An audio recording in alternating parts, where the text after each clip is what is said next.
तर भाजपचे आमदार गोपीचंद पडळकरांनी मौलानांचा डीएनए तपासला पाहिजे अशी मागणी केली। यासोबतच काँग्रेस प्रदेशाध्यक्षांवर देखील टीका केली। त्याला मौलानाला आधी पहिला ठोकला पाहिजे, त्याला चांगला बडवला पाहिजे, त्यानं पहिला त्याचा डीएनए चेक केला पाहिजे। त्याचा डीएनए चेक केला तर त्याच्या लक्षात येईल की तो हिंदूच आहे। त्यामुळं कृष्ण काय आहेत, कृष्ण कोण होते हे अख्ख्या जगाला माहीत आहे। कोणीतरी मौलानानं बोलावं आणि त्याच्यावरती आम्ही मत व्यक्त करावं अशी काही आम्हाला आवश्यकता आहे असं अजिबात वाटत नाही। परंतु त्या मौलानाचा डीएनए चेक करण्याची गरज आहे। डीएनए चेक केल्याच्या नंतर मग तो कृष्ण मंदिरात 24 तास बसेल अशी व्यवस्था होईल।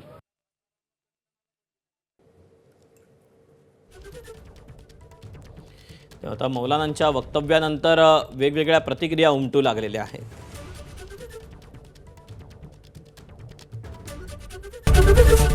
एबीपी माझा, उघडा डोळे बघा नीट।